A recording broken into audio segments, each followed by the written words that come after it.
The Ministry of Defense believes more radical action should be taken to stem the tide of this virus.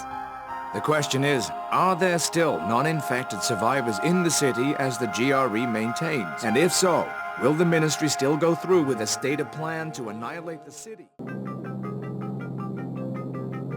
HUD activated. Commence briefing. Approaching Haran. Data on the subject, Kadir Suleiman, a local political figure hired to maintain order after the outbreak. His brother Hassan died in a disease-related incident before we were able to evacuate him. Suleiman blamed the GRE for Hassan's death. He stole a highly sensitive file which became his bargaining chip against the GRE, with instructions to publicize it if anything happened to him. Data on the subject, the stolen file. Jump in 10 seconds. It details the incomplete process of synthesizing a cure for the virus. If implemented in its current state, the produced substance may be extremely toxic. Now. Also, the file contains full description of the virion's structure. Any attempt to use it would result in countless lives lost. It must be recovered. Further information, current status. Suleiman sent the file to an associate unknown to us, with instructions to publicize it at his command at any time. To counter that, we instituted a citywide communication jam, preventing him from publicizing the file. Your GRE-issued radio can overcome that jamming. It is your lifeline. Do not lose it. Suleiman has since gone underground and begun using a different name. We have reason to believe he now leads one of the two main factions operating within the city. You are to find Suleiman and locate the stolen file in order to save mankind from a disaster of unprecedented proportions.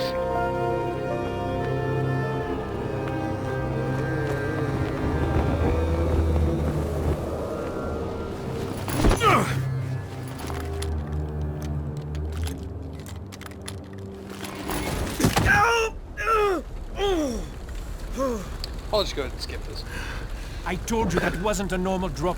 Another thing coming out actually on my birthday, February 9th, called Dying Light Enhanced Edition.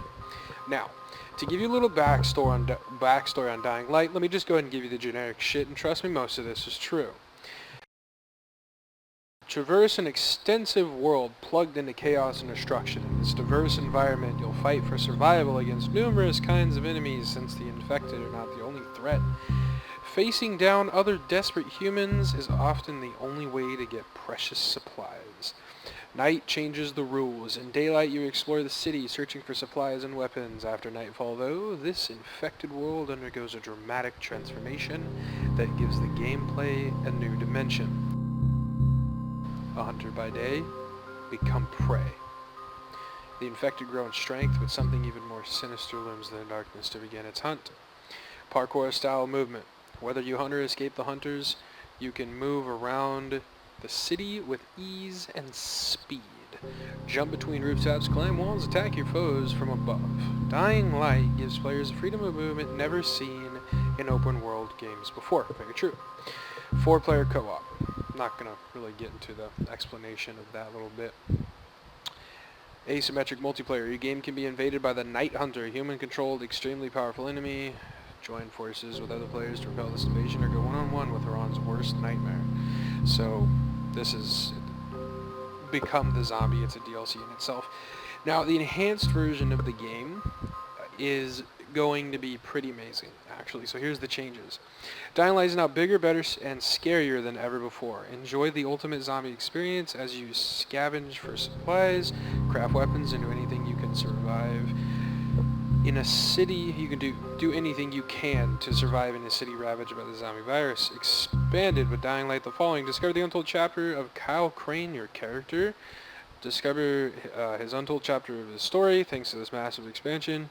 Leave the quarantine zone and investigate a mysterious faith that has asserted itself in the seemingly serene countryside, a region bigger than all of the areas in the original game combined. That's actually pretty amazing, because the whole game is actually quite large. But I don't think they're including all of the sewer systems and indoor buildings and everything. If they are, that'd be even more amazing. Could just be the only the above world combined, which is still pretty vast. Drive to Survive. Dying Light the following introduces the drivable dirt buggy that you can freely customize and upgrade with special weapons, attachments, and decals to create your deadliest weapon yet. This is actually pretty cool, but a little behind, because Dying Light is created by the same people that created Dead Island, it also has a lot of the same features. Dead Island had cars like almost right off the bat. And then they had the better cars later on, the armored truck that you could get, and then the Jeeps, and so on and so forth. And they're just now adding in vehicles in this game. So it's kind of interesting. With the Ultimate Edition, you'll also get all the DLC, the stuff from the past, and you'll also get the Season Pass, which comes with new shit and special shit and some extra shit too. So this is amazing. So the enhanced game, and it has like a new difficulty. It has better AI for the enemies, more weapons, the HUD and video filter customizations. There's more of those. Audio, the upgraded audio, the gameplay quality improvements, the console performance upgrades, and the overall look and feel of the game has also been improved. Just everything, every aspect of the game has been improved. Just everything. It's pretty amazing. So this enhanced edition is actually pretty good.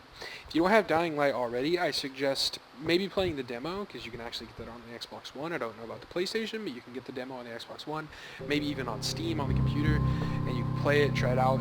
This isn't, don't think of this as like just some zombie game. Like, this isn't fucking Call of Duty.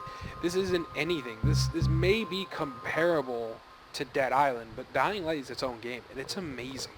It has better than Mirror's Edge parkour. It has amazing leveling system, and one of the things a lot of people do is they'll play this game, and I think I've said this in videos before, they'll play this game for a couple minutes, and it's difficult. Even if you're playing on the easiest difficulty, killing a single zombie takes a couple seconds, but eventually you'll level up, you'll also get better weapons, and with that also comes more zombies and even harder zombies. Like I said, I'm not going to get into more detail. I don't want to ruin this game. I don't want to give anything away. I just want to give a general review of this game.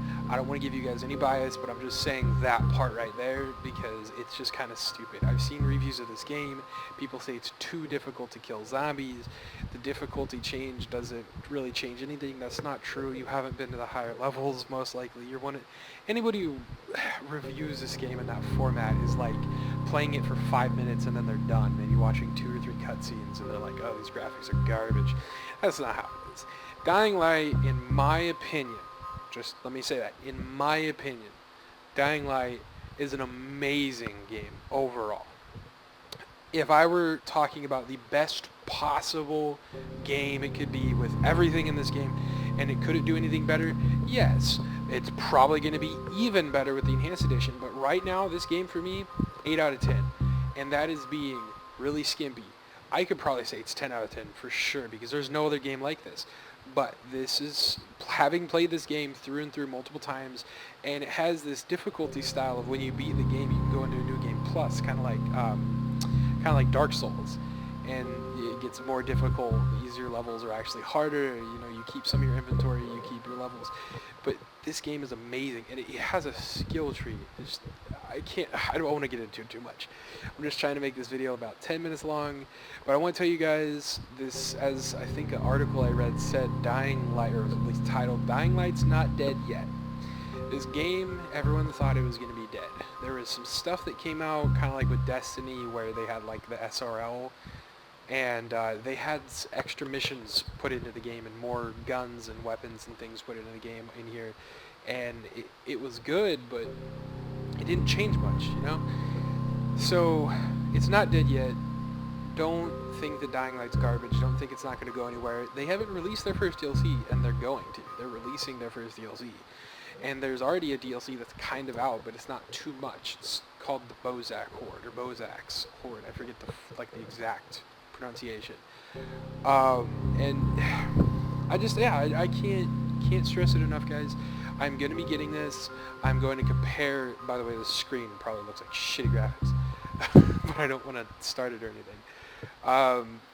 I'm going to be getting the Enhanced Edition. I already have the Season Pass, so I already have the DLCs that are out and the things that came with the pre-order edition and everything.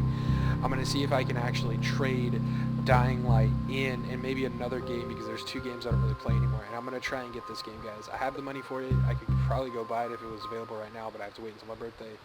But guys, please do get Dying Light, and remember, I do stream on this. About 50% of my current subscribers on my most recent streaming channel, Seke_Leader, because as some of you longtime subscribers and viewers and friends may know, I've had to make over 5 different Twitch accounts, including my current one. But over half of my current followers on my Twitch account is actually from, I think, 2 days of me streaming on Dying Light. I streamed for about 8 to 10 hours twice in 2 days. So about 20 hours max, maybe 22 hours. And I had like 700 and some, I think my max number at a time was 786 people were watching me.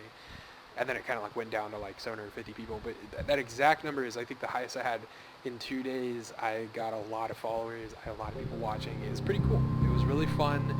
I even had some people come in. I was conversing with people in the chat. It was really cool. But if you guys really want to see Dying Light for what it is, I'm probably going to be streaming it come this weekend, maybe earlier in the week, and then come February 9th, because I'm going to be getting the Enhanced Edition. So look forward to it. Now I'm out. This has been a second broadcast for yours truly, Jason Manning, aka Seki Leader. Please do, let me just put myself out there a little bit. Go to my Twitter, go to my Facebook page. You'll see me at the end of this video. Subscribe for more content like this. Subscribe for more content like this and on other games that I play in the future, near future, and distant future. I'm out. Later on, guys. Have a great rest of your fucking day.